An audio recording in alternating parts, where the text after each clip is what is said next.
Witajcie z Edynburga. Jesteśmy przy stacji kolejowej, zaraz wyruszamy. Następna przygoda się rozpoczyna. Jedziemy śladem niezwykłej historii, którą wkrótce przedstawimy Wam na naszym kanale. Oczywiście będzie o UFO, także zapraszamy wszystkich i cóż, wyruszamy naprzeciw przygodzie.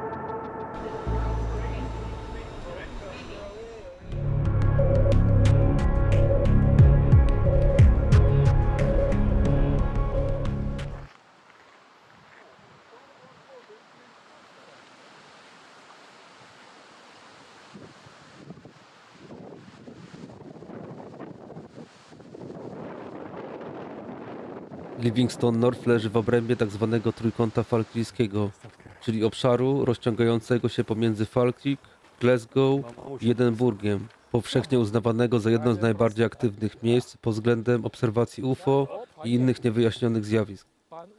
Nasza wędrówka po nieznanym terenie zajęła więcej czasu niż początkowo przewidywaliśmy. Szczególną wytrwałością wykazał się Marcin, którego kolano bolało tak mocno, że nawet lokalna dymna szkocka whisky nie przyniosła ulgi. Moje kolana się buntują. O, panie! Myśmy jeszcze rozgrzewki nie zrobili. Mimo dyskomfortu nie poddał się. Z determinacją godną prawdziwego odkrywcy kontynuował marsz razem z nami. Po długiej walce, po krętych ścieżkach, wzgórzach i łamiąc pola golfowe, w końcu dotarliśmy na miejsce. No i Taylor gdzieś tędy szedł. No musiał tędy iść, to już To jest tak zwolnij główna. trochę. Że też ludzie nie boją się tędy chodzić, jak tu tak UFO szaleje. No szalało w 78.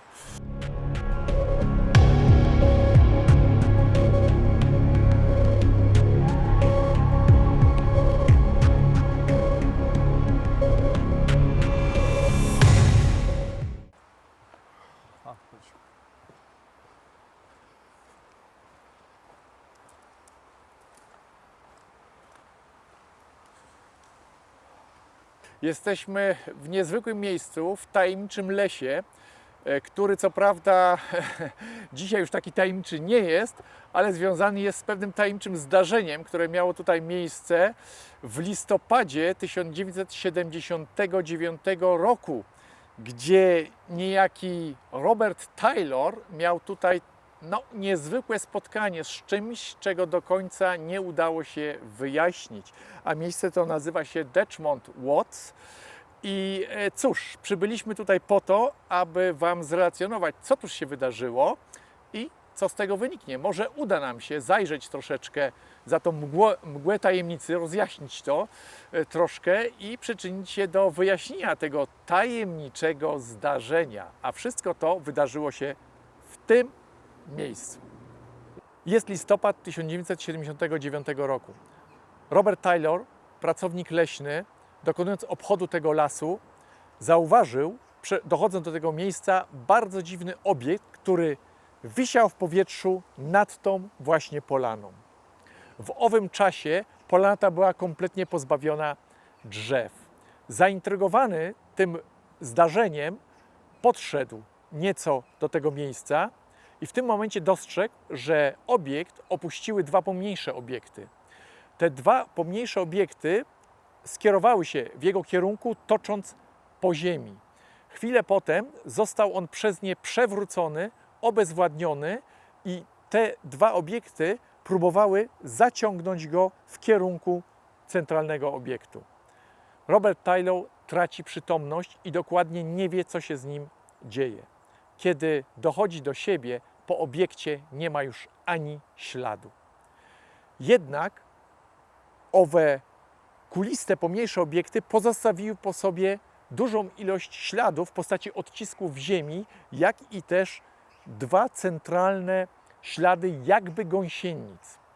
W telewizji i też praktycznie we wszystkich ufologicznych publikacjach, które znajdziecie gdziekolwiek, jest ten przypadek tutaj zawsze pokrótce przynajmniej opisany.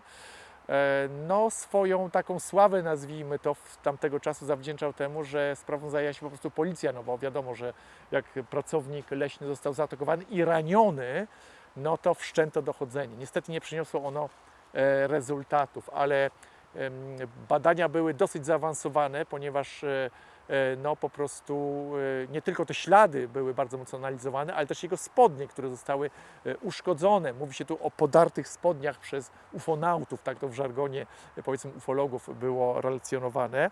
I te spodnie zachowały się do dzisiaj i ja mam nadzieję, że uda nam się Wam też te spodnie pokazać. Także dotkniemy historii, cokolwiek by się to nie wydarzyło, będziemy starać się Wam tą historię nie tyle przybliżyć, ile może uda nam się rąbka trochę tej tajemnicy uchylić i ewentualnie być może nawet wręcz wyjaśnić cały ten przypadek, ale to się dopiero okaże, gdyż jesteśmy umówieni tutaj z tutejszym ufologiem, który po prostu przedstawi nam swoją wizję, jak i też wyniki swojego dochodzenia w tej sprawie. I tak to miejsce wygląda dzisiaj. Dzisiaj oczywiście rosną tu drzewa, są dosyć młode drzewa, ale w 1978 roku była to po prostu pusta polana i powiem Wam, że jest to idealne miejsce tak naprawdę, jeżeli miałoby tu coś zlądować, czy choćby nawet zwykły helikopter.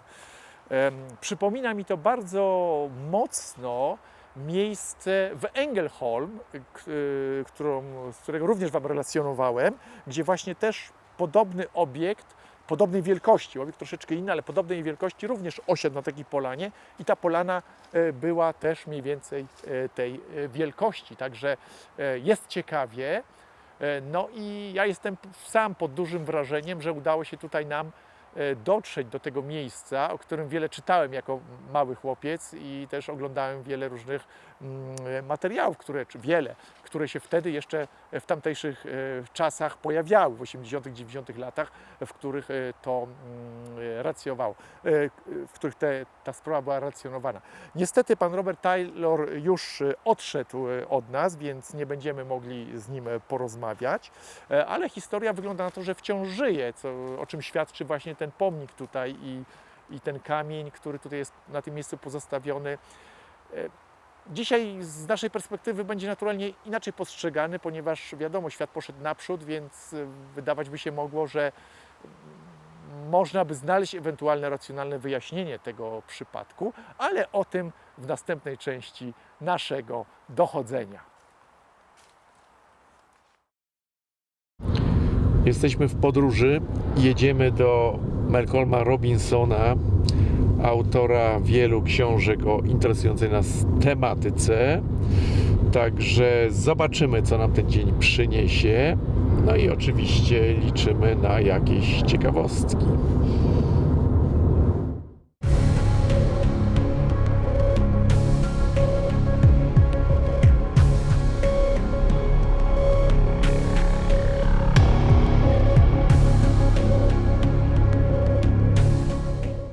Jesteśmy w domu o Malcolma Robinsona, który ugościł nas tu serdecznie i przyjechaliśmy na jego zaproszenie.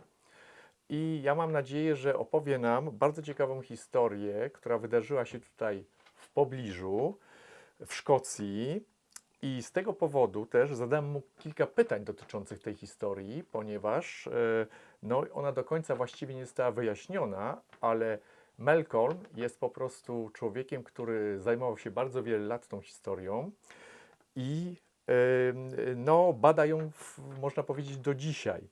Natomiast oprócz tego jest oczywiście autorem wielu książek dotyczących fenomenu UFO i myślę, że jest najbardziej kompetentną osobą, jeżeli chodzi dokładnie o ten przypadek, o którym właśnie dzisiaj będziemy mówić.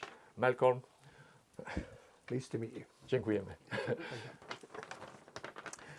Więc zadam Ci kilka pytań i opowiesz nam troszeczkę o tym, jak Ty tą historię postrzegasz. I z tego powodu właśnie przygotowaliśmy tu taką wersję tych pytań dla Ciebie, aby po prostu przybliżyć naszym widzom całą historię. Więc pytanie pierwsze. Czy możesz opowiedzieć o swoim śledztwie w sprawie incydentu w Detchmond, Łódź? I first of all heard about the Decmont Woods incident on the radio, and I quickly made steps to get involved with this case. And I met up with the witness, 61-year-old Robert Taylor. Now, Robert Taylor, he's actually a war hero. He went over to France in D-Day 5, and he helped the campaign there. Yes. And after the war, he settled back in Scotland, and he worked for the Livingston Forestry Department. And his job was just to ensure that no cattle or sheep strayed into the woods. Very, very mundane job. He had no interest in UFOs whatsoever. All that changed. All that changed on the morning of November the 9th, 1979. He drove up to Decmont Woods near Livingston in central Scotland. He was accompanied on this journey with his Irish red setter dog Lara. And they parked the vehicle, then they walked down this forestry ride, trees to the left, trees to the right, and he came upon a clearing. And he could not believe what he was looking at. For there, 20 feet above the surface of this grass, was this large dome-shaped object with a flange going around its perimeter. Coming up from the flange were cross-like projections sticking up from this flange. He couldn't believe what he was looking at. Then it would disappear. Then it would reappear, solidify, desolidify. And his dog was barking very, very furiously. And he just couldn't believe what he was looking at. And then, as if the subject, this strange environment, couldn't get any more bizarre, it did. For what resembled 2 Second World War sea mines, those spherical spheres that was bobbing about the North Atlantic with spikes, any ship came out, boom. Similar to that, very, very similar, boof, dropped down, impacted on the grass and started rolling across the grass, and he's like this, what is this? Then he stopped. Then these projections reached up and pulled him at the hips, both sides of his body, and pulled him upwards. And at that point, he remembers a terrible burning smell pervading the whole area. A smell like burning brake linings. And then a swish. Lost consciousness. When he regained consciousness, thankfully, the larger object was gone, the smaller objects were gone, but what was left on the grass were over 40 impressions, marks in the grass, triangular, circular, and 2 track-like marks on the grass. They were not there before. They were suddenly there. He had a nasty graze under his chin. He had a graze on his forehead. His jersey was all muddy, and his trousers were torn. He went back to his pickup truck, to Radio Base, to seek help, but he couldn't speak. He had lost his voice, and somehow he managed to reverse his truck into a small, shallow ditch, and the back wheels are spinning. He couldn't get out, so he had to stagger back to his home in a small town called Deans, near Livingston. When his wife saw him, she went, "What's happened to you?" He says, "I've been attacked." Attacked by men? No, by a spaceship thing. "Oh, come inside. There's no such things as spaceships or UFOs. Come inside." And then she went, "Wait a minute. I know this man. I've been married to this man for over 40 years. He would never, never make up a story like that."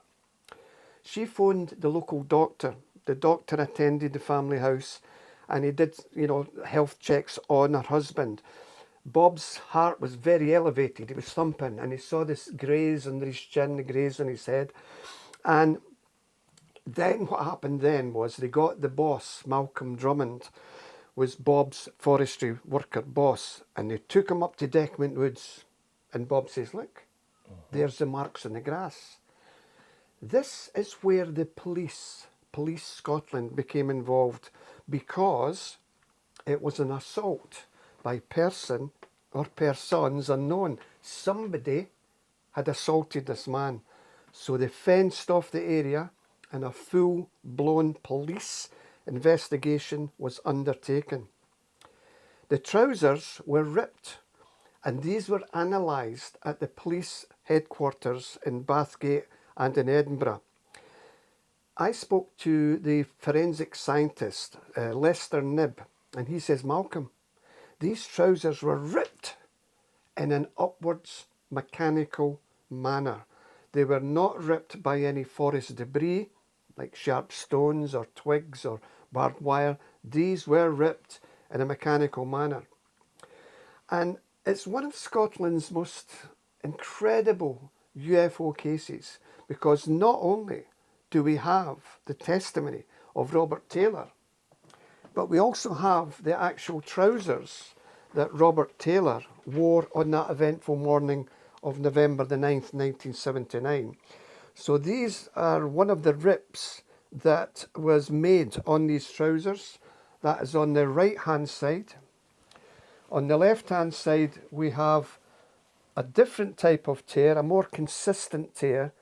So his testimony was that as he was standing wearing these trousers, looking at this bizarre object, this object emitted two spherical spheres, rolled across the grass and pulled him. And it's an incredible, incredible case.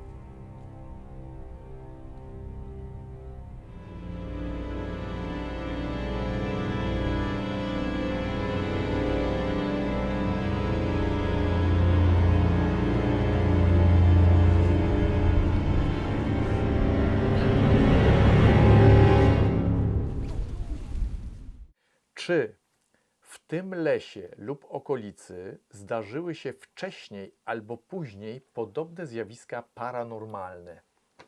I should point out to your viewers that this was not an isolated UFO incident. There were a number of UFO sightings leading up to that eventful day of November the 9th, 1979, and there were also similar UFO sightings seen in the weeks afterwards. When I was writing my book on the Deckman incident, a number of people came forward. One lady who was only about 5 years of age at the time, she claimed that she actually saw the whole event unfolding. There was another gentleman who was about 15 years of age at the time. He came forward and he says, Malcolm, I went up to Deckman Woods with my friend and there were two army people there in fatigues and the berets, and they told us, get out of here, get away. And so was this some form of military machine, or was this an extraterrestrial vehicle? Was Robert Taylor, the witness, in the right place at the right time, or the wrong place at the wrong time? No tak, że widzicie, jest to historia, toczy się, żyje i jednak dzieją się rzeczy. Ale dobrze, przejdźmy do trzeciego pytania. Co wiesz o oficjalnych śledztwach w tej sprawie i które dokumenty są według Ciebie najważniejsze dotyczące tego przypadku? With this investigation at Deckman Woods, obviously there was a full-blown police investigation.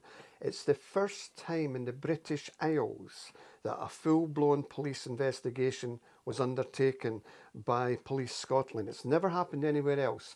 There have been police involvement with UFO cases in the UK, but this was a full-blown forensic analysis. The bottom line is that there were no conclusive answers to account for Robert Taylor saw. The police took his account very, very seriously indeed. They believed him. I have interviewed a number of police officers regarding this case, And one police officer, Detective Sergeant Ian Wark, said to me, says, Malcolm, I know the man. He would never make up a story like this. This man had no interest in UFOs. I honestly believe that this man genuinely saw something not of this world, you know.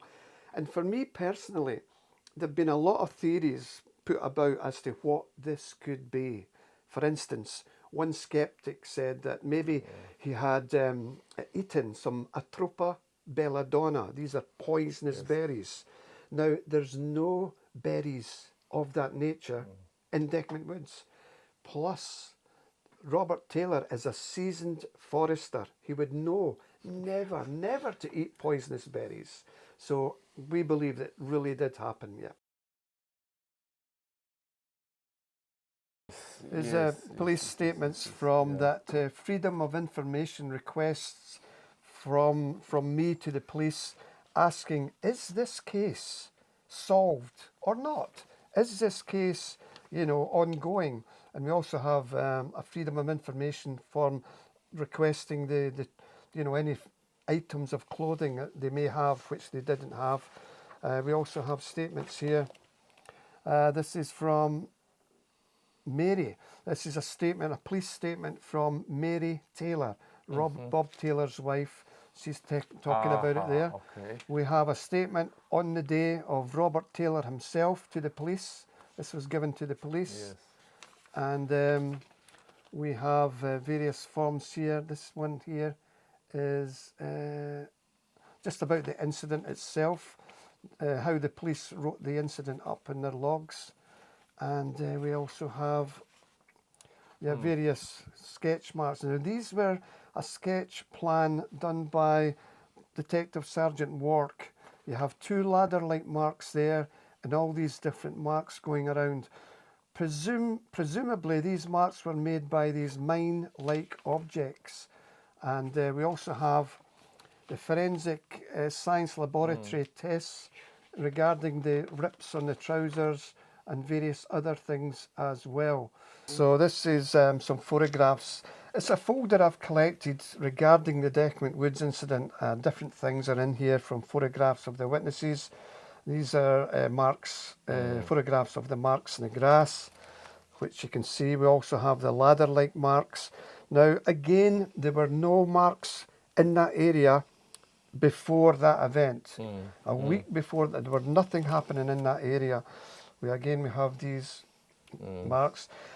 Skeptics have said perhaps it was Bob's dog Lara running about making these, but we don't think that was the case. The marks are consistent, you know. And that is a photograph that I took of the triangular mark in the grass. This is a cutaway because snow had fallen. This is a piece of snow that night, and I was there the following day and taken a number of photographs. And this is the area where it was fenced off by the police. The event happened there. Robert Taylor would be standing here looking at this big object there in the foreground. That is a photograph of Mr. Taylor. I only have these photocopies. That's a photograph I personally took of Bob in his home, but I've lost the original, unfortunately. And these are the kind of that's right, the cross-light projection sticking up. And so yeah, we do have obviously the theories, Atropa belladonna, you know, these theories that we have a theory of ball lightning, that he saw a mirage of Venus. Venus. So there's so many different theories about what happened there. Oh yeah, they've got the police reports there as well. Detective Constable John Wark, Ian John Wark, his statement there. So it's good to have all this, you know, it's good to have these statements, and because that makes it a whole lot better. You can look at that, you know. This one here, I think this is just press reports, you know, all about the Bob Taylor case. And Oh, yeah. so we have so many reports from not only the UK, but all over the world about this particular case. And when Bob Taylor, that's not him, when Bob Taylor moved to Blairgowrie, it's several miles away from Bonnybridge. Aha, ja. There was 2 crop circles appeared in there as well. And over the years, I've managed to get signage, a big sign put at the area. And oh, you probably saw that on your journey if you've been to Decmont. And that's me with a... Now, Bob, this is wrong. He never ever saw legs supporting the object, never. So this was a police artist sketch, presumably because he thought, well, how would this support itself? Robert Taylor never saw 4 legs like that. He only saw a kind of glow beneath this object, and he never saw the portholes. He just saw a kind of a grey area, and then of course you have these 2 sea mine-like effects. And we made that official by the placement of that stone cairn. And yeah, it's just a number of things that we've collected over the years about what happened on that day. So it's good to have this as well, yeah. Które z wyjaśnień tego zdarzenia, o ile takowe są, uważasz za najbardziej wiarygodne?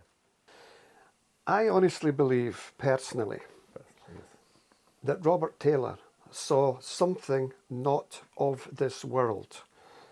There are many speculations as to why we have these UFO sightings, why we have these UFO abductions. I'm happy to tell you what I believe is going on. As for Robert Taylor, he did see something, and he always said to me, he says, Malcolm, how I wish you had have been there when I was there, and how I wish my dog could speak. Now, his dog, incidentally, never ever ventured back to Decmont Woods. It only went so far in the woods, and it would not go any further. It refused to go anywhere near that particular incident. Our society, we take members of the public to Decmont Woods for a sky watch in hopes perhaps that we may see something different. But yeah, I honestly believe that what Robert Taylor saw was something not of this world.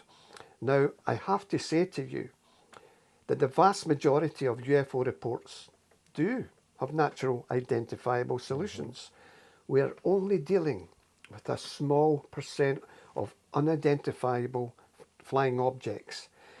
I would not be involved in this subject if I didn't honestly believe that we are dealing with something real, something tangible, something very mysterious. A jeszcze takie pytanie, na które praktycznie już odpowiedziałeś, ale jednak zapytamy się mimo wszystko, jak Robert Taylor sam interpretował to doświadczenie? Robert Taylor, when he was standing in front of this mysterious spherical object, he had no comprehension of what this could be. This was way outside his comfort zone. He was terrified. He honestly did not understand what he was looking at. He knew it was something bizarre, but he couldn't comprehend as to what this was. When I spoke to Robert Taylor before he passed away, he said himself, I honestly believe that I really was looking at something not of this world, something mysterious, something that was not man-made. So he believes himself that this was something off-world, this was something else. Czy Twoje badania i dochodzenia wniosły przez te lata nowe fakty lub tropy tego, co tu się wydarzyło? I started off to disprove these subjects. I started off to disprove ghosts, poltergeists, UFOs, lake monsters, yetis. I didn't honestly believe that there were any validity to these claims. But it's like anything else in life. once you start to research these subjects, once you start to speak to people, you soon find, wow, there's something genuine here. There are a number of obviously people out to pull the wool over your eyes and falsify. Yes, they are, but very, very few. The vast majority of people here in the United Kingdom and all over the world, including Germany and Poland and Czechoslovakia, are seeing something strange in the skies. Now, I'm not a skeptic anymore. I am a firm, honest to goodness believer that we are dealing with something not of this world. We are dealing with something that's always been with us from time immemorial. We see it in cave paintings, Renaissance art paintings, Vimanas, the Indian. Everybody through time has seen something bizarre in the sky, and it's still going on today. The big question is why? Why do we have this? Why not open contact? You know? Zadamy Ci ostatnie pytanie dotyczące tego zdarzenia. Czy sam byłeś świadkiem podobnych wydarzeń? Because I've researched this subject, I put myself into the very ballpark, into the very arena where allegedly UFO sightings have transpired. For instance, in the small Scottish town of Bonnybridge in central Scotland, that's known as a hot spot or a window area, a UFO window area. And I've seen a number of mysterious things in the sky, from strange balls of light, from structured objects like two soup plates joined rim to rim, flitting about the skies.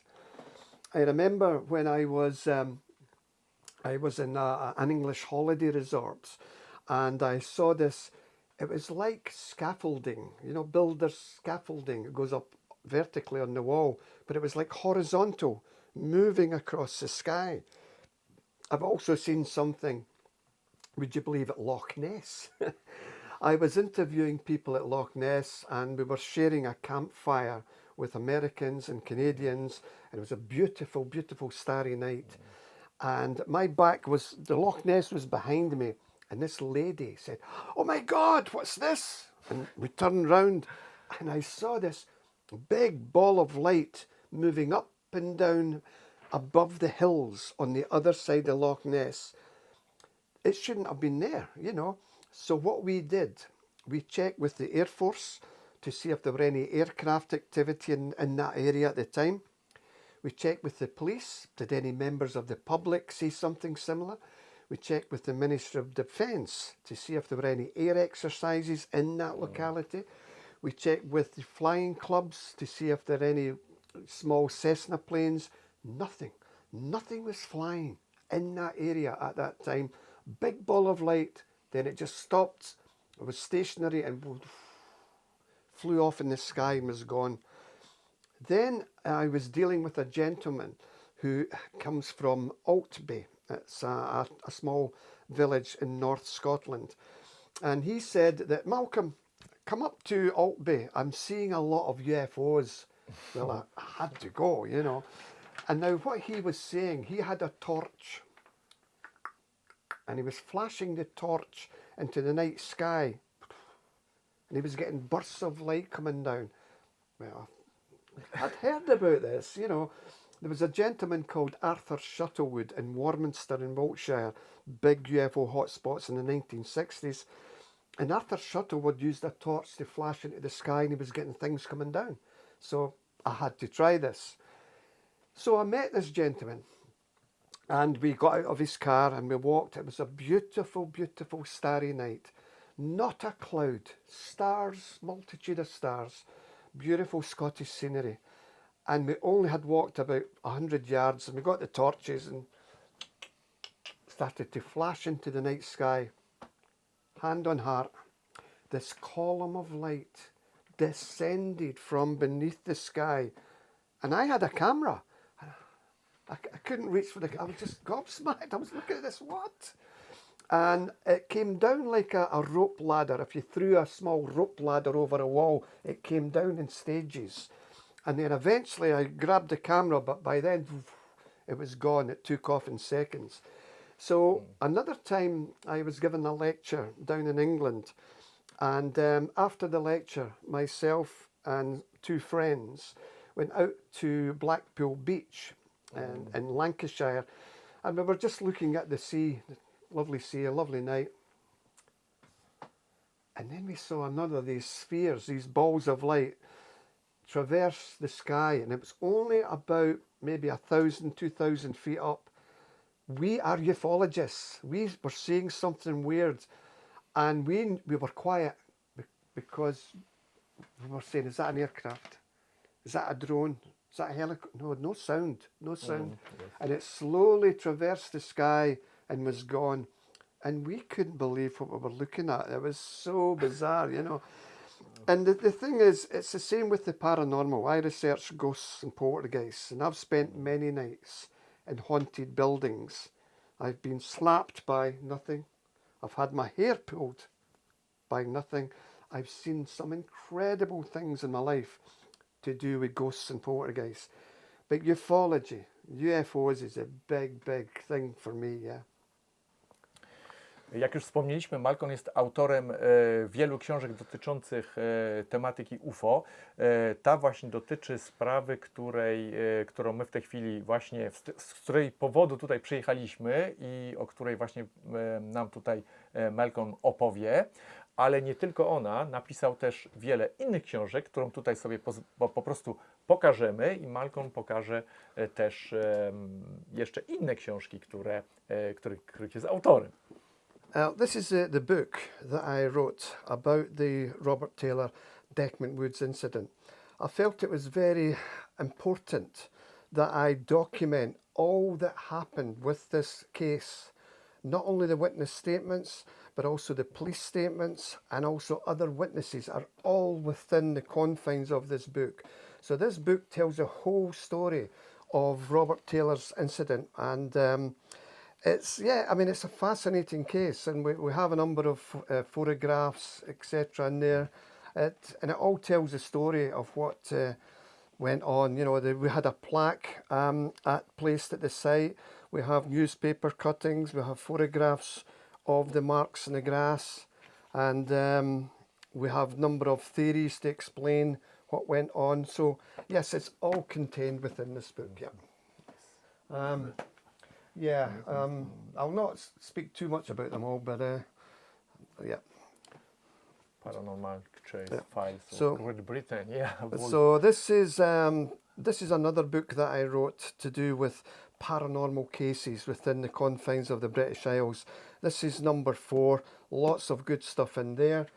We also have this one here. This is the Falkland Hill UFO incident. This is a very, Aye. very bizarre case where the witnesses saw these aliens in kind of bubbles coming across a farmer's field. Big, big case, that one. The full story of that one is in there. We also have this one here, which is the Socky poltergeist. We are now doing this interview here in Socky. The house is just down the road. This is a big, big case. It's the biggest case in the annals of history in Scotland to do with the spooky, with the poltergeist. So that was a book I had to write about there. This one here, this is a massive case. The A70 UFO incident of Gary Wood and Colin Wright. We have the model here behind me. And this again details all what happened. The conscious recall, the hypnotic recall, and we have drawings done by the witnesses as well. So big, big book, this one. Big Scottish case, that one. This one is deals with a family in Ireland. And this family were plagued by small creatures, greys as well. The Hat Man appeared in the bedroom.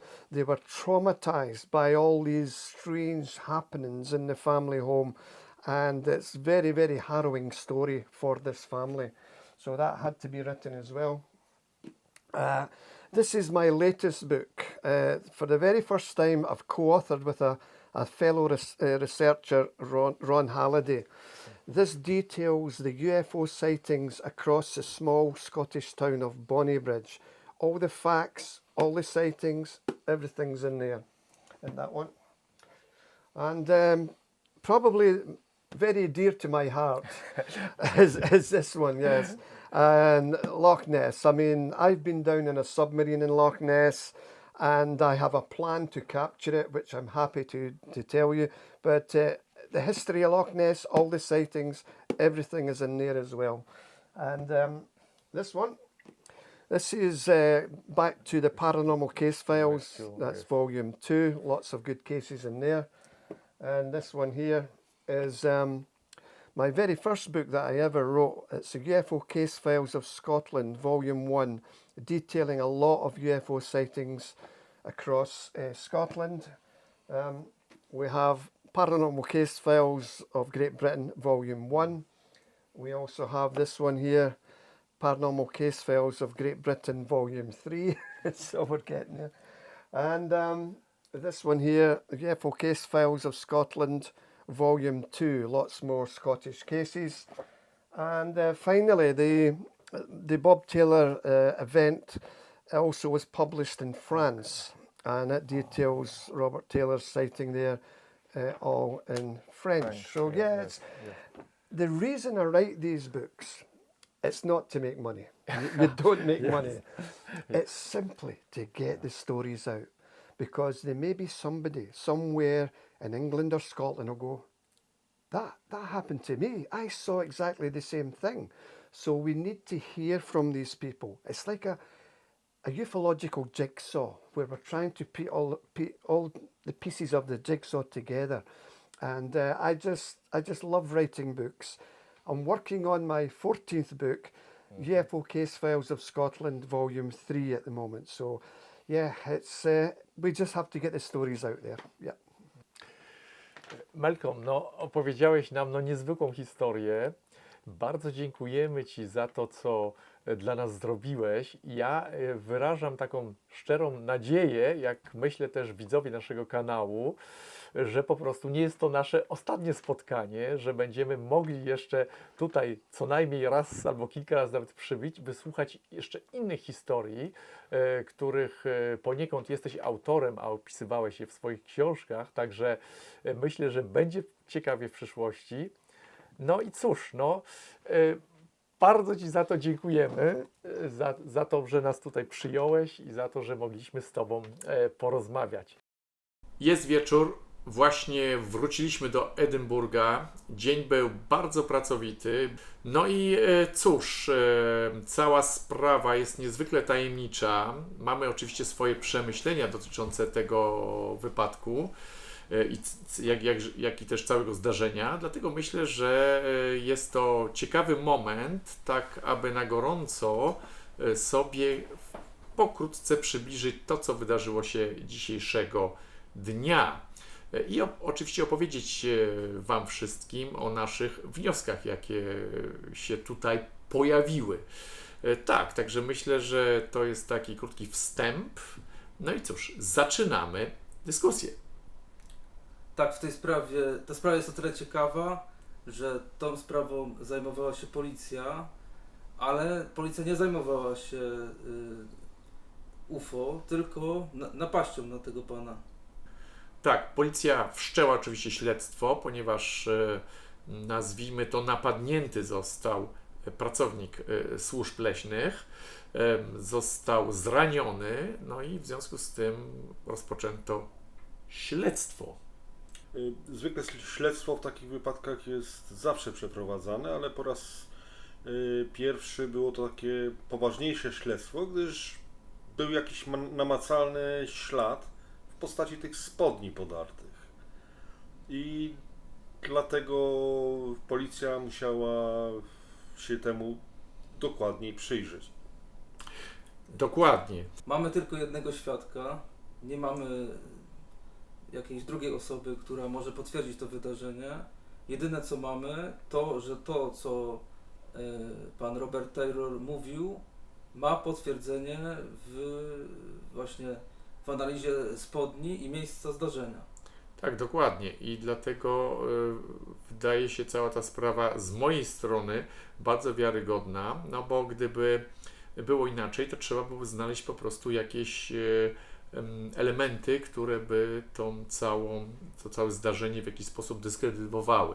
I ja muszę tutaj się z mojej strony, muszę powiedzieć, że takowych nie znalazłem. Natomiast pojawiły się jak i w prasie, w różnych komentarzach i właściwie pojawiają się praktycznie do teraz, ponieważ cała historia żyje, różne takie próby wyjaśnienia całej sytuacji, które mogłyby, czy też mają dowieść, że po prostu to, co Robert Taylor powiedział, mogło być tylko wynikiem jakiegoś urazu, jakiegoś odurzenia, na przykład tak zwanymi wilczymi jagodami, które mógł spożyć wcześniej i po prostu to wywołało jakieś halucynacje i z tego powodu niestety doszło do niefortunnego zbiegu okoliczności, który właśnie doprowadził do opisu przez niego sytuacji, w której miał się znaleźć. Jednak ja muszę tutaj dopowiedzieć, że wszelkie ślady, które były na owej polanie, na miejscu zdarzenia, również które były badane na gorąco zaraz po tym wydarzeniu przez policję, jednak ukazały, że cały ciąg przyczynowo-skutkowy, to co było opisane przez Roberta Taylora, miało swoją logikę i nie można było temu tak naprawdę nic zarzucić, aczkolwiek próbowano. Nie można było zaprzeczyć. Nie można było zaprzeczyć, próbowano, że mógł jakiś pies go po prostu pogryźć, mógł i wywołał właśnie te uszkodzenia owych spodni, bo właśnie... Wspomniałeś o tych wilczych jagodach. To Tak. jednak był pracownik leśny. On by rozpoznał, że to są wilcze jagody i tego się nie zażywa. Dokładnie. Owszem, była tam sugestia, że on mógł rozpoznać i wziąć te jagody i zniszczyć w rękach liście jagody, żeby ktoś inny tego nie zażył, ale i wtedy to dla niego przez skórę podziałało. No ale on wiedział, co to jest. On w ten sposób no pod buta by wziął, czy jakkolwiek inny sposób. No. Dokładnie. I tych jagód nigdy nie znaleziono w lesie. Problem polega na tym, że ja nie słyszałem nigdy w żadnej opowieści, żeby ktoś w ten sposób został odurzony do tego stopnia, że miał, nazwijmy to, halucynacje, które ewentualnie mogłyby taki obraz wygenerować gdzieś tam w jego głowie i właśnie takie właściwie dosyć historie, no dla mnie jest to No, halucynacje zwykle nie niszczą spodni. No to jest taka... Jest to jakaś próba wyjaśnienia, ale jeżeli nie było jagód i tym bardziej, że to jest leśniczy, myślę, że można uznać tą próbę wyjaśnienia za bardzo mało prawdopodobną. Tak, pojawiły się jeszcze inne. Oczywiście musimy tu wspomnieć o standardzie, że była to planeta Wenus. No nie oszukujmy się, ja powiem z własnego doświadczenia. Wenus to jest kropka na niebie, która w dzień... Czy widzieliście Wenus? Zobaczcie, sprawdźcie, czy się uda Wam go dostrzec tak łatwo. I przede wszystkim trzeba powiedzieć, że większość tak zwanych normalnych ludzi nie wie nawet, gdzie ten Wenus jest. On jest po prostu malutką plamką. Jego degradowanie... Troszeczkę jaśniejsza gwiazda.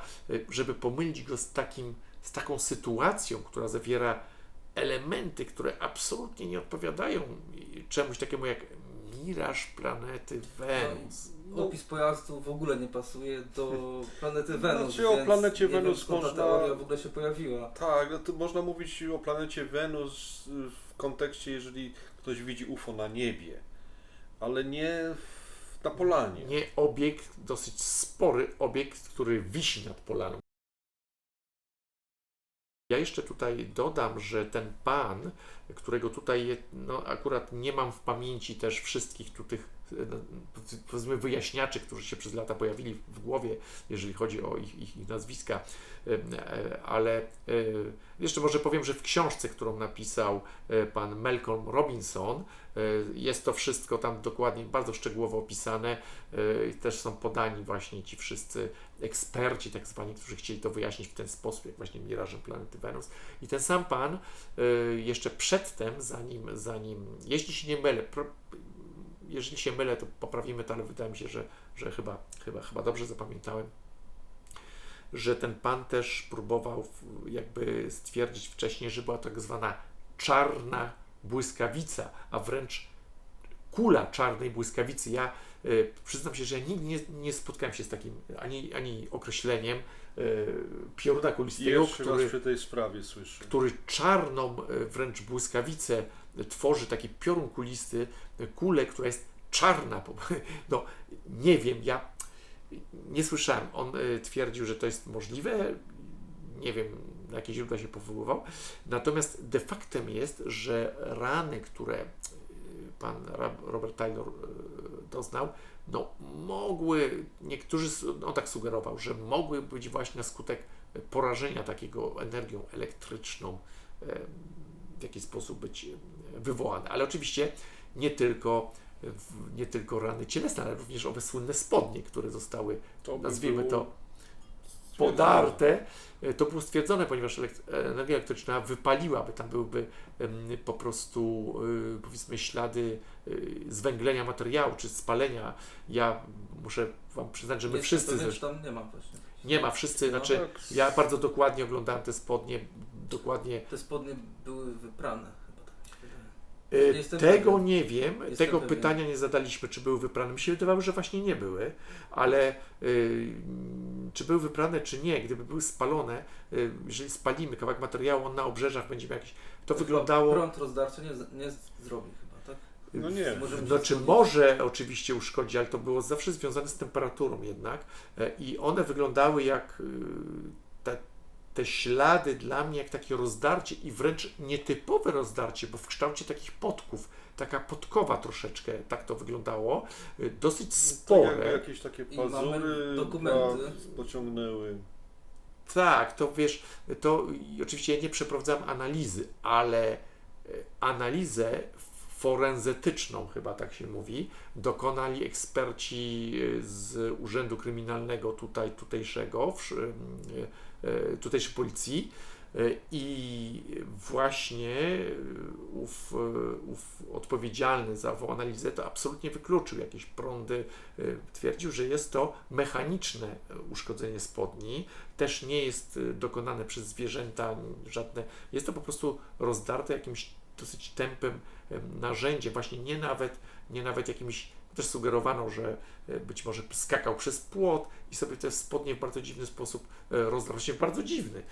No nie wiem dlaczego, no, aha, jeszcze przed oczywiście płot i drut kolczasty, którego również tam nie było. No tam, Także zależy gdzie był, no bo on się przemieszczał tam na tym obchodzie, więc w tej okolicy mogło go nie być, mógł być gdzie indziej, ale to jest bardzo naciągane, bo drut kolczasty nie zrobiłby więcej znowu tych rozdarć. przede wszystkim mniejsze one by były, Tak. nie miały, znaczy No, się byłoby zahaczył ich tam, więcej tak.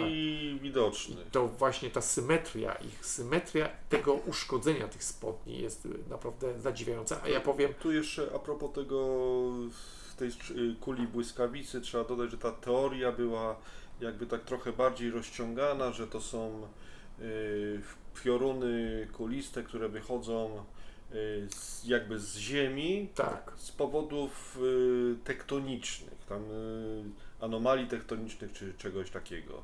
No to jest szersze, to też można by w książce pana Malcolma poczytać. Jest to wszystko dość dokładnie opisane. Czyli kolejna mało prawdopodobna teoria. kolejna mało prawdopodobna, jak wszelkie rozdarcia i tak dalej.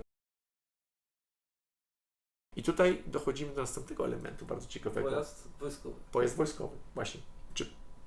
Pamiętajmy rok, bo często można tak, drony wojskowe, zobaczcie co się dzisiaj dzieje, ale mamy listopad 1979 roku. Więc tu oczywiście były już różne takie prototypy testowane w tym czasie i jeden ze sceptyków stwierdził, że na tą polanę, trzeba zaznaczyć, że polana była, nie należała do nikogo, nie była przez nikogo ani w jakiś sposób traktowana, upiększana, czy coś sadzono na niej. To była polana, która po prostu tam w tym lesie, w tym lasku, lesie po prostu sobie była, tak jak w innym lesie. To miejsce wyglądało wtedy zupełnie inaczej niż dzisiaj. Dzisiaj po prostu rosną tam drzewa, ale wcześniej tak nie było. I sugerowała, niektóre właśnie takie, powiedzmy, próby wyjaśnienia sugerowały upadek jakiegoś jakiejś maszyny latającej, którą testowała armia, która spadła na tą polanie i sugerowało się zdalnie sterowany, dosłownie to powiem, zdalnie sterowany helikopter przeciwpancerny, czyli to, co dzisiaj jako drony występują, miano tam testować. On był oczywiście o wiele większy rozmiar. Rzeczywiście armia brytyjska takie rzeczy robiła. I żeby te szczątki tego pojazdu w jakiś sposób zabrać po prostu z tej polany, to miał tam przybyć, słuchajcie, na miejscu pojazd taki zdalnie sterowany, czy robot, taki dron. Dzisiaj mamy takie, ale pamiętajmy jeszcze raz, rok 1979 były już takie gąsienicowe, no był już w II wojnie światowej taki tak zwany Goliat używany w Powstaniu Warszawskim, czyli taka mała mina na gąsienicach, która jechała, więc sugerowano, że taki pojazd przyjechał, który później, kilka lat później był już w użyciu, na wyobrażeniu był policji w sumie brytyjskiej, która za pomocą niego, jeżeli po prostu wyciągała miny, rozminowywała na dystans jakieś, czy otwierała jakieś przedmioty, w których spodziewano się jakiegoś ładunku wybuchowego. I stwierdzono, że taki pojazd mógł być użyty do ściągnięcia z tej polany wraku tego helikoptera. Powiem wam, że... Znaczy w takim wypadku chyba pierw wojsko po prostu przyjechało. Nawet jeżeli by chcieli użyć jakiegoś pojazdu, to byliby tam osobiście. Tak, ja nie wiem, po co mieliby tam ten pojazd używać, a dlaczego, trzeba powiedzieć, dlaczego właśnie taki pojazd tam w ogóle się pojawił. Ponieważ na polanie były ślady, które przypominały ślady gąsienic. I one były na tej polanie rzeczywiście, jednak to wyglądało tak, jakby ktoś na dźwigu taką mini koparkę opuścił. Ona by sobie pojechała, powiedzmy, 2 metry do przodu, 2 metry do tyłu i z powrotem by ją zabrano na jakieś platformy i odjechano. Problem polega na tym, że nikt nigdy tam takiego czegoś nie widział, a powiedzieć trzeba, że my byliśmy tam na miejscu i tam spacerowicze chodzą, to nie jest odludne miejsce. To jest 90 metrów. Pytania, czy te ślady w ogóle można wiązać z tą sprawą? Dokładnie, czy można wiązać. Tutaj to wygląda nawet sensownie. Pewien problem, tak, to wygląda, że trzeba jednak wiązać z tą sprawą, bo ich wcześniej tam nie było i nigdy nikt nie zauważył tam takich śladów. I mówiono też, że pracownicy leśni mogli coś takiego zrobić. Rzeczywiście tam, ale sprawdzono, nie było żadnych robót leśnych przeprowadzonych, żadna koparka, żaden traktor tam nie wjechał. No, trzeba powiedzieć, że taki pojazd trzeba było przywieźć, musiałoby tam wjechać, z platformy musiałaby zjechać, te ślady by były. Natomiast pan Taylor nic takiego nie opowiedział. Takiego pojazdu nikt tam nigdy nie widział, a nawet gdyby, to w tym czasie egzystował chyba tylko jeden prototyp albo dwa. No i bez sensu byłoby przyjeżdżanie z tym pojazdem. Znaczy, abstrahując do tego, czy ten pojazd istnieje, czy nie, to on wcale nie jest taki bezsensowny. Bo można sobie wyobrazić, że tak jak Taylor widział ten główny pojazd duży i te dwa małe jakby tam kule, takie jak miny, to tak. Mogły być po ilości śladów, które tam były, to mogły na przykład być kule, które na linach, drutach czy czymś są wyrzucane z pojazdu do rozminowania min naokoło. I one mogą na przykład kogoś zahaczyć. Taka trochę naciągane to jest. To jest naciągane, bo wyobraź sobie, że przyjeżdża armia, leży człowiek przewrócony, nieprzytomny i teraz oni podjeżdżają do niego i nikt nie reaguje. Nikt nie reaguje, podjeżdża armia jakimś robotem z taką łapą, próbuje coś rozminować naokoło. Jeszcze tam chodzą ludzie z psami, spacerowicze, 90 metrów za tym od tego Tak, miejsca jest, taki przechodzi pojazd autostrada. mógłby nie, teraz przechodzi autostrada, wtedy to chyba nie było. Nie, była tak, droga przechodziła tak Droga samo. jakaś Może, była, może nie ale- autostrada, nie wiem, ale nie, Znaczy, autostrada chyba przechodziła, tak. Jest Pojazd droga szybkiego ruchu. w mógłby każdym razie. istnieć, ale no cała reszta tej otoczki jest taka bezsensowna. Tego Jeżeli są, ja wiem, myślisz o takich kulach, które po prostu uderzają, które tak, uderzają zgadza się. tak na oko, to jest najprostszy sposób I właśnie, rozminowania. I właśnie tu trzeba powiedzieć, że te kule Tak. według opisu Roberta Taylora wykonały ślady wokoło tej polany naokoło i te ślady, które one wgłębiły, te wgłębienie, które tam zostały zanotowane, odpowiadają tym właśnie porwanym spodniom, trzeba też to powiedzieć, tymi kształt tego właśnie. Takie podkówki, Takie haczyki. podkówki są też na tych spodniach. I tak on to opisał. Natomiast tak jak ty mówisz, próba rozminowania, ślady to wyglądały na to, że ktoś wokoło to, jakby tej polany próbowałby rozminować i troszeczkę Bezsensowne, jakieś takie... ale tak by mogło działać takie tylko, urządzenie. że wtedy podejrzenie, że jest polana zaminowana, no ktoś minuje polanę, nikt tego nie widzi, tam ludzie codziennie przechodzą, więc jakimś taką operację by po prostu zauważono, a poza tym armia nie musi testować jakiegoś helikoptera na jakieś zdalnie sterowanego. To pamiętajmy, że to 79 rok. Mogli zgubić drona, wypadł, zaczął działać. No, a to są lata, gdzie te drony były, jeżeli już, to nie były autonomiczne, to wszystko, była taka autonomia pewna, ja sam wiem o tym, ale to były wszystkie obiekty, które były ewentualnie zdalnie sterowane, to nie było nic z naszą dzisiejszymi możliwościami, Tak, absolutnie, operator musiałby absolutnie widzieć nic to. takiego Czyli jakie prawdopodobieństwo dajecie? Na tą No, wersję? jeszcze jest jedna rzecz, którą trzeba tutaj, właśnie jakie jest prawdopodobieństwo, bo też trzeba powiedzieć, próba mistyfikacji, czyli manipulacji. Mamy bardzo podobne sytuacje jak w Emilcinie. Jeżeli wszystko zawiodło, nie ma możliwości. Jeżeli chodzi o próbę mistyfikacji, no to właśnie.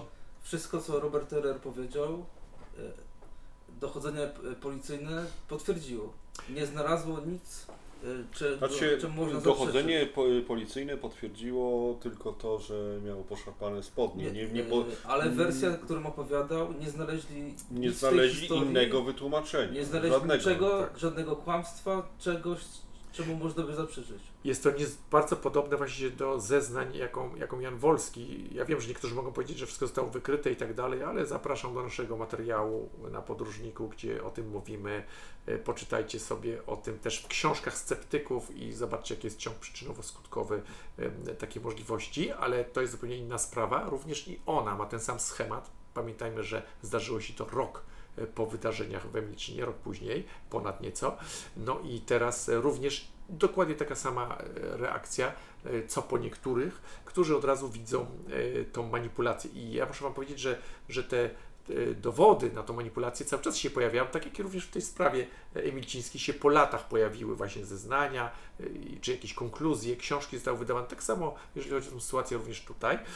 Tylko znowuż mamy odwrotnie to, cofając się, również zeznania policji, i oczywiście mieszkańców, rodziny, jak i też sąsiadów. Robert Taylor nie był człowiekiem, który skłonny do takich rzeczy, nie nadużywał żadnych też środków uderzających. W sumie był bardzo normalnym, nazwijmy to, obywatelem, tym bardziej, że był też urzędnikiem państwowym w tej kwestii, był właśnie pracownikiem leśnym i też odpowiedzialność, był człowiekiem, który miał odpowiedzialność za ten teren, więc takie coś nagle miałby nie wiadomo skąd, zadając sobie własnoręcznie takie rany, też na ciele, nie tylko nic z tego nizowego, uważam za bardzo mało prawdopodobne. Jest jeszcze też teoria, jeżeli chodzi o tę manipulację, że on pomylił ten obiekt w okolicy występującymi takimi półkolistymi obiektami. Ja muszę Wam się przyznać, że nie wiem, czy te obiekty w ogóle jeszcze dzisiaj egzystują tam, ponieważ my byliśmy na tym miejscu. Co prawda oczywiście nie mogliśmy całego terenu, powiedzmy, zmonitorować, ale tę drogę, którą przybyliśmy i wokoło tego miejsca, to co udało nam się... Nic takiego nie widzieliśmy. Nic takiego nie widzieliśmy absolutnie żadnych takich elementów. I jeżeli to była rutynowy patrol, tak, czy rutynowa kontrola lasu, no to raczej by nie pomylił miejsca, skoro znał to miejsce. To jest właśnie taki fenomen, że się człowiekowi, który od lat tamtędy chodzi, nagle wmawia mu się, że on coś z czymś pomylił. To ja przypominam mi się tu historia z Rendlesham Forest, słynna historia właśnie lądowania obiektu UFO w pobliżu bazy wojskowej. To, no powiedzieć trzeba, że w tym wypadku też gdzieś w pobliżu była tam baza wojskowa, ale to wszędzie są bazy wojskowe, to zawsze będzie jakaś baza w pobliżu. Natomiast w Rendlesham Forest była taka sytuacja, że tam próbowano udowodnić, że żołnierze pomylili światło tego obiektu z światłem latarni morskiej. Oczywiście można tak zrobić, ale ja powiem Wam, ja byłem na miejscu i ta latarnia morska w linii prostej już nie wiem ile kilometrów od tego miejsca jest i to nie ma na nią bezpośredniego widoku. To są drzewa, las, różne budynki. Ona stoi wiele kilometrów oddalona, już nie pamiętam, 10-15 km od tego miejsca. Mogę się mylić, nie chcę tu teraz ale bardzo daleko i jeszcze stoi na morzu. Także ja ją... O Rendlesham Forest to może zrobimy osobny materiał. Tak, ale tu ja chcę przypomnieć o tych samych elementach i powiem Wam, że ja widziałem tą latarnię też. Pojechałem do miejscowości Orford, zupełnie innej miejscowości, po to, aby ją zobaczyć i ona na horyzoncie bardzo malutka była. Ja myślałem, że spodziewałem się jakieś latarnia, więc pomylenie, żołnierze się pomylili z tą. To jest właśnie adekwatna moim zdaniem taka historia, jeżeli chodzi o przebieg śledztwa, że podobnie się zarzuca po prostu takiemu człowiekowi, że pomylił, chociaż tam od lat był. Ja jako dziecko znałem wszystkie uliczki naokoło, wszystkie zakamarki i tak dalej, więc tu jest tak samo. Myślę, że na koniec może powiemy, jaka wersja według Was jest najbardziej prawdopodobna? Osobiście. Marcin. Trudno powiedzieć. Tak jak już mówiłem o tym dronie, jest to ciekawie, mogłoby tłumaczyć, ale nie wierzę w to, że wojsko by tak w ten sposób by zadziałało. I czy mógł być taki dron, mogli przelatywać, mogło im spaść i tam się znalazło, ale potem znaleziono by ślady tego, że tego drona zabierali, bo to już nie jest takie proste. Ciekawostką tutaj jest jeszcze to, że tam się atmosfera się jakby ochłodziła. Nie jest to takie typowe, że spadł śnieg, czyli że ochłodziło się, co jest taką poszlaką do niektórych tam typów statków UFO, które przybywają, że one mają ten napęd taki, który wymaga jakby odbiera ciepło z okolicy. I tutaj Robert Taylor wspominał o tym, że ten obiekt częściowo był niewidoczny, tak. Więc to mogłoby być coś nieznanego, jakiś pozaziemski, jakiś dron badawczy, który mógł tam sobie wylądować. Ale to są tak drogi, albo wojsko, albo faktycznie obiekt pozaziemski. Co Witek myślisz? No właśnie, widzisz, tu ja tylko nawiążę troszeczkę, bo to bardzo ciekawe o tym śniegu. Rzeczywiście spadł tam śnieg i rzeczywiście jest tak, że niektóre właśnie manifestacje powodują spadek temperatury. Był listopad, mógł spaść, chociaż w Anglii było to nietypowe, mimo wszystko, w listopadzie było to nietypowe. To jest strasznie ciepło. Było to nietypowe, spadł rzeczywiście śnieg i jeszcze tu trzeba powiedzieć, że w śniegu byłyby widoczne ślady próby tego zabrania tego pojazdu ewentualnie. To była większa operacja, to zresztą nie było powodu powiadamiać tam społeczeństwa, że coś się takiego stało. Ale właśnie, jeszcze tu powiem, że też w takich starożytnych przykładach manifestacji takich obiektów, najsłynniejsza taka starożytna, powiedzmy, relacja o manifestacji jakichś dziwnych obiektów, czy startu takich dziwnych obiektów jest w księdze Henocha, gdzie również tam spada śnieg, wręcz lód w okolicy, kiedy taki obiekt unosi się do góry i jest tak zimno, tak gwałtowny spadek temperatury, że też ofiary śmiertelne tam. Ale to tak na marginesie, taka ciekawostka, jeżeli chodzi o takie zdarzenie, czyli mamy nawet w przeszłości coś takiego. Czy można wiązać ten śnieg, o którym mówiłeś, to już jest druga sprawa. Trzeba byłoby zobaczyć, jest pora roku, sprawdzić, jakie były meteorologiczne takie, powiedzmy, zapiski z tego okresu, jak ten śnieg był, ale rzeczywiście jest to ciekawe. Natomiast ja myślę osobiście, że dla mnie, jeżeli miałbym jakichkolwiek wątpliwości, to najbliższa byłaby jakaś opowieść wyssana z palca tak zwana, czyli, ale niestety nie było to, nie miało to żadnego potwierdzenia w jego ani relacjach z rodziną, z sąsiadami, w ogóle również i policja nie wykryła nic takiego, nie było powodu, aby on coś takiego robił, nigdy nie miał, aczkolwiek powiedzieć trzeba, że był chory na zapalenie opon mózgowych, tak, ale wcześniej. Ja powiem wam, że ja nie słyszałem. Ja znałem niestety, miałem kontakt z ludźmi, którzy mieli zapalenie opon mózgowych. Niestety nie mamy badań lekarskich. Nie mam badań lekarskich, ale powiem wam, że tak z mojego też znajomi, w kręgu moich znajomych też były, powiedzmy, przypadki zapalenia opon mózgowych. Wszyscy wyleczeni zostali, przeszli przez to. Nikt nie widział może... UFO. Proszę? Nikt nie widział UFO. Nikt nie widział UFO, właśnie. Nie mieli żadnych, bo to trzeba też powiedzieć, czy są takie przypadki, ktoś miał zapalenie opon mózgowych i majaczył, nawet jakby majaczył, czy on widział, to przypominał sobie potem, kiedy już wyzdrowiał, czy przypominał sobie potem o tym. To jest właśnie to, że często my się budzimy, mamy sen, budzimy się i też nic nie pamiętamy.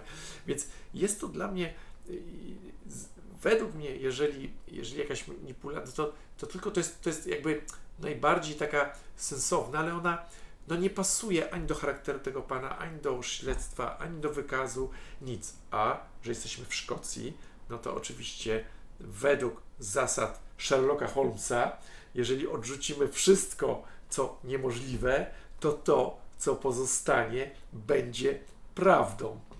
I myślę, że chyba to byłaby konkluzja taka na ten moment, dlatego że ta sprawa trwa, my ją cały czas tutaj będziemy prześwietlać i oczywiście wam wszystkim zdamy jeszcze relację z dalszej naszej tutaj analizy tego niezwykłego przypadku. Czyli wersja Roberta Taylora wydaje się najbardziej prawdopodobna. Tak, muszę się przyznać, że wersja Roberta Taylora, jakkolwiek fantastycznie ona by brzmiała, jakkolwiek byśmy ją próbowali gdzieś tam zaszufladkować w jakieś gazy bagienne, miraże, operacje wojskowe, ciągle w ten sam schemat, broni się tym, że jest jest w swoim rodzaju tak skonstruowana jak większość historii, w których nie udało się w najmniejszym jakimś przypadku powątpiewać, dlaczego miałoby się to nie wydarzyć. Tym bardziej, że dodamy, że ta polana była idealnym miejscem do jakby lądowania, nawet tam helikopter, podejrzewam, by mógł zlądować. Może trochę za mała by była to na helikopter. Taka, zobaczymy to, zanalizujemy. Mi się wydaje, że taki Robin albo jakiś bardzo dobry Mi-2 pilot by wylądował, ale wydaje mi się, że to ryzykowne. No wiesz, ja tu nie jestem ekspertem, jestem pilotem, ale widziałem wielokrotnie, jak ratunkowy helikopter lądował w takich naprawdę wąskich, aż się sam zdziwiłem, w jakich miejscach potrafili zaparkować helikopter. Ale to już zostawiamy, czy wylądował, czy nie. Była polana. I tutaj przypomina mi się jeszcze tak na koniec już, bo widzicie, że można zawsze ciągnąć te wątki oczywiście dalej. Jest historia ze Szwecji z 1936 roku pana Carlsona, Gosta Carlson, jeśli się nie mylę. Mogłem teraz przekręcić, ale pamiętacie, wiele lat temu byłem również na miejscu lądowania. Również tam jest taka polana. To było krótko po wojnie. Bardzo podobnie to wyglądało, las i polana. I tak samo wyglądało to miejsce właśnie w Detchmond, Watts. Było to troszeczkę mniejsze, ale ja uważam, że tym bardziej, że powiedzieć trzeba, że nie mam do czynienia z helikopterem. Można oczywiście to sugerować. Był to obiekt kulisty, obiekt, który, słuchajcie, przypominał tak zwane miski ze Zdanów. Cokolwiek byśmy o tym sądzili, tak to się w sieci też zostało roztrzęsione. Ale miał okna.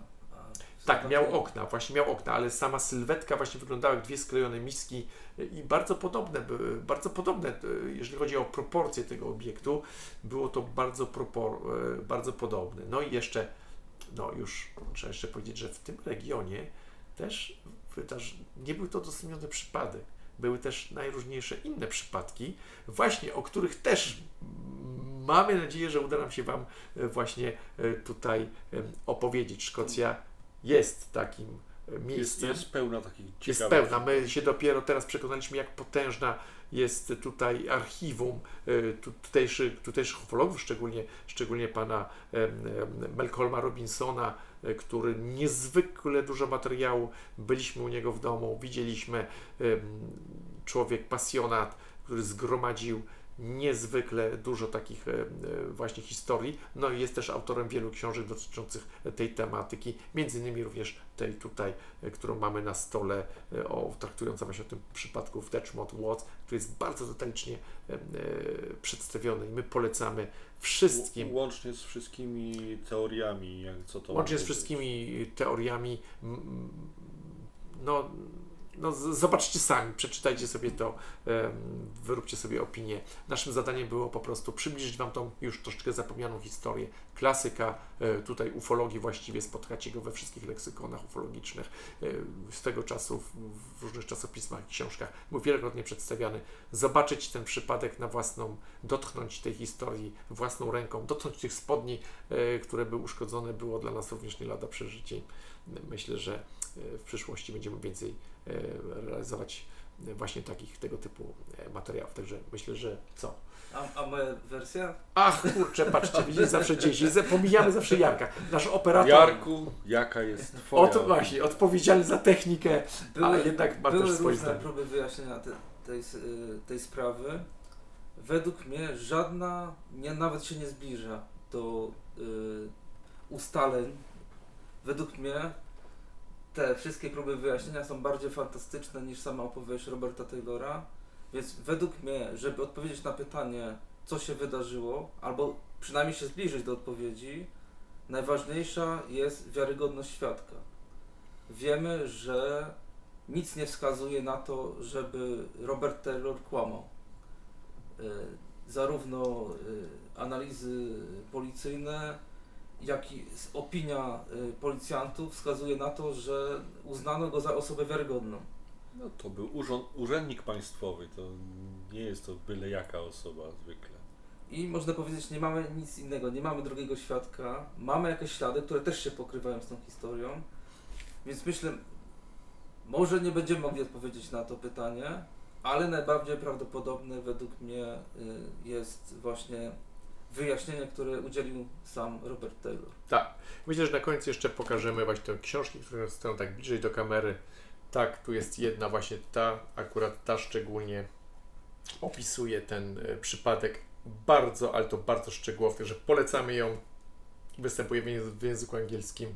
Ja mam nadzieję, że wielu z Was, zresztą nie mam nadzieję, wiem, że wielu z Was nie tylko mieszka tutaj w pobliżu, ale również biegle czyta w tym języku, jest po prostu tutaj już zintegrowana, także polecamy. Nie tylko tą, mamy wiele innych. Robert Taylor napisał 16, 8... Robert Taylor, Malcolm Robinson napisał co najmniej 15 książek. Co najmniej 15 i trochę więcej chyba jeszcze. I pisze następne, także tak, także to by było na tyle. No patrzcie, stuknęłem, ale nożyce się nie odezwały. Być może zajmiemy się jakąś podobną sprawą z tego regionu w przyszłości, jeszcze nie wiemy. Tak, także czekają nas jeszcze tutaj inne dochodzenia, ale na pewno przybędziemy w to miejsce jeszcze raz i przedstawimy Wam następną równie interesującą historię. Także co, żegnamy. Cześć. Trzymajcie się. Cześć, do następnego razu.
That was shite. That was fucking terrible. I knew straight away, so just keep it rolling, keep it rolling, keep it rolling. But you are too far on that side. Just, Yeah. I had it. Keep it going. Tight shot.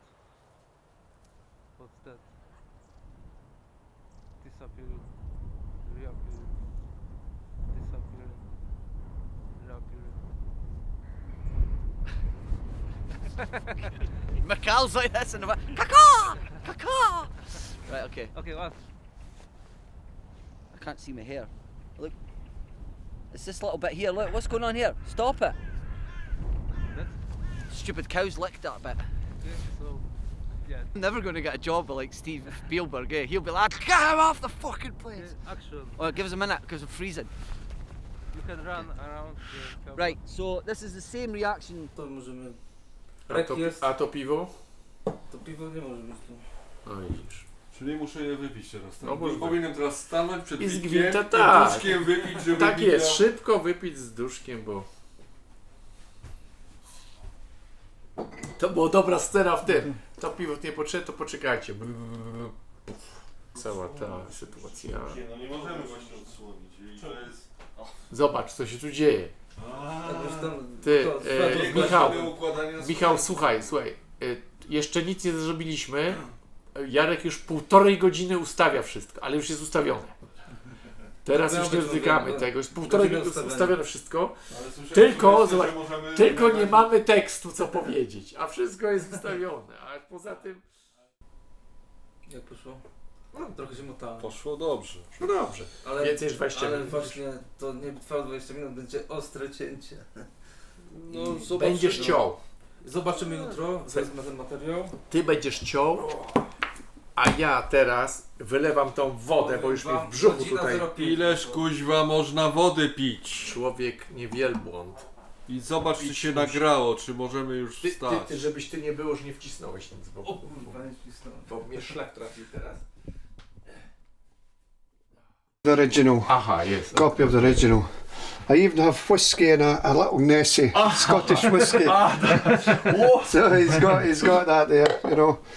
And even have this little alien in this little jar. Because that's me playing the guitar outside Abbey Road Studios in London, where the, where the Beatles recorded. And that was me at Deckman Woods with some of the signage.